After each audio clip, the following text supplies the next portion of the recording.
It's just like one of them went to a Jesuit school, didn't disclose what he was up to, didn't disclose to me that his boyfriend was given a brokerage license, and his mama was in on it too, just sitting there and acting stupid. And just sitting there, and I mean, it's just, what predators.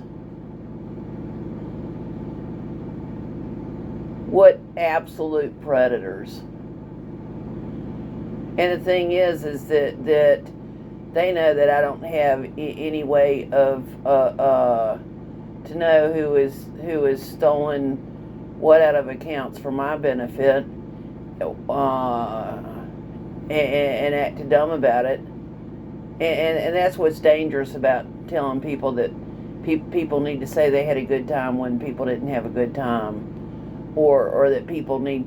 That's just another form of coaxing, and I'm not a horse. And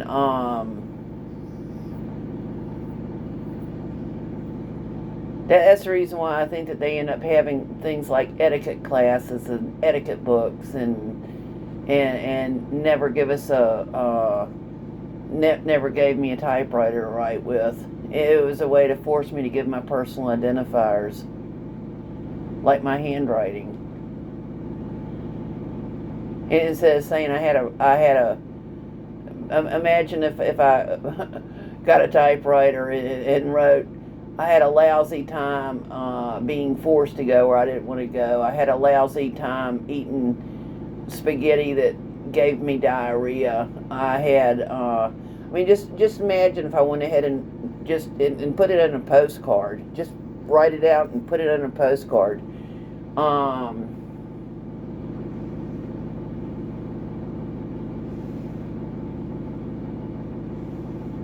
Or even stop hazing me and then just send it to them. Stop gaslighting me, send it to them.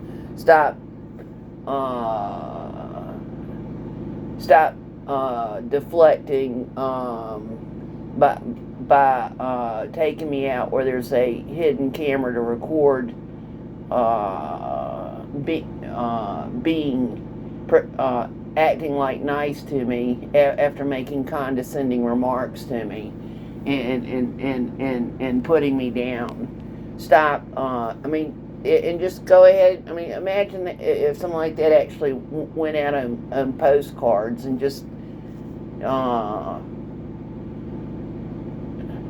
In fact, I want to take it a step further. It would not surprise me if every single piece of mail is scanned. So imagine just calling them out for what they're doing. And then at least leaving it like a paper trail on what they've done. And so there'd be no doubt as far as who's involved in premeditatedly murdering people.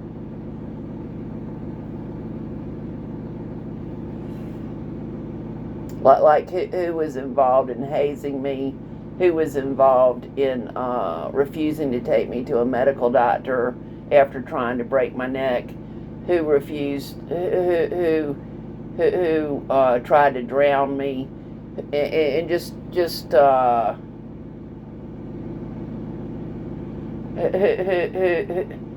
and who told me that let him know if it happened again, and that was talking about sexual molestation at work, and just go ahead and just expose them for what they've done. What it is when I was sexually molested at work, come to find out there's I didn't know it at the time, but basically there are recorders inside of elevators, and but basically the medical doctor involved was given 2 weeks off for sexually molesting me instead of being fired on the spot.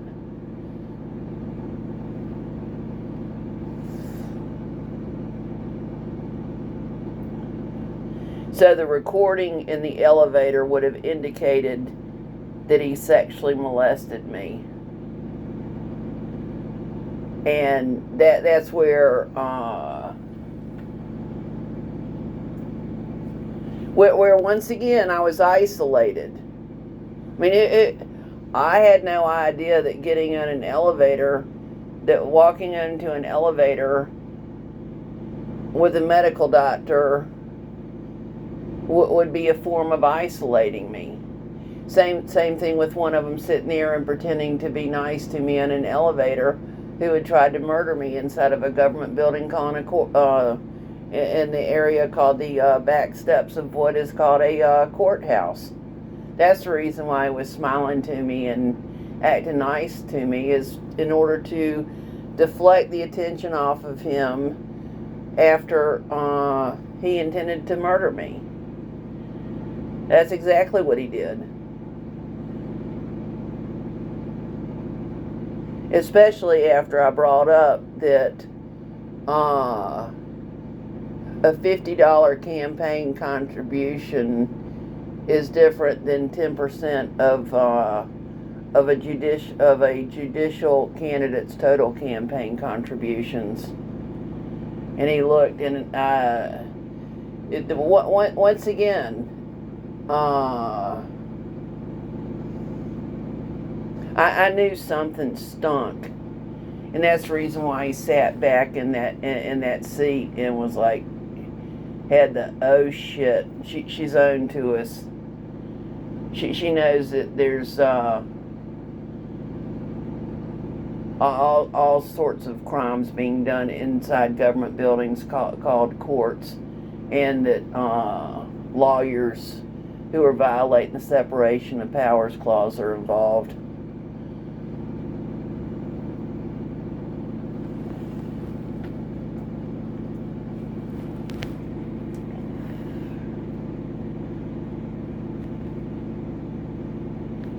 And also it's just like there was what it boils down to is that basically different things happened to me, and little did I know that the courts who is called the court employees had no intention of protecting me, and would only act dumb about physical abuse and emotional abuse. Same thing with the ones inside the government corporation calling itself a domestic violence center. I mean, all they did was just sit there and, I mean, it's just like roll out the red carpet, give him whatever he wants. His shit don't stink. Why did you think we would care about anybody but ourselves? I mean, it's just like, and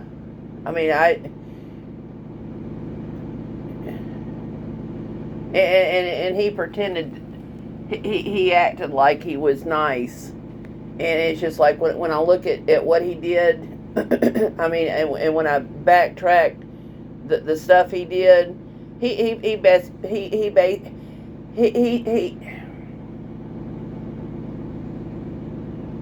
He acted dumb when he told me to look at a gun that he had just cleaned. And then he went ahead and, I mean, there's no doubt in my mind that he put the gun underneath the seat with my fingerprints on it, and then acted like he was nice and caring, and was setting me up for a crime of bringing a gun to school. I mean, when I look at the shit that he pulled, I mean, it's just like, don't ever underestimate the criminality and the psychopathy of a predator.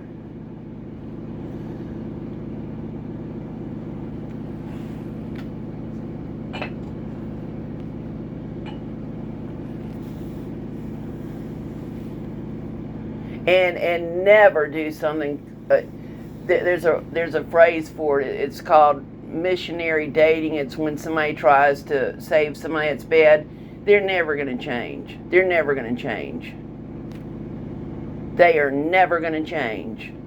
Just like the phrase, a leopard never changes its spots. They're never going to change. They are never going to change. And the sooner that people get that through their minds and come to the realization that there's predators out there and a leopard never changes his spots, and look at them as being predators and just like leopards, the better off people will be. And predators come in many different shapes, sizes, colors. I just that's the reason why I call it a cement jungle out there. I mean, that's kind of like what it is. It's a cement jungle. It's not funny that it's a cement jungle, but why not call it what it is? It's a cement jungle. I mean, there's a reason why I don't want to come out and play. There's many reasons. And it deals with what I have firsthand knowledge of.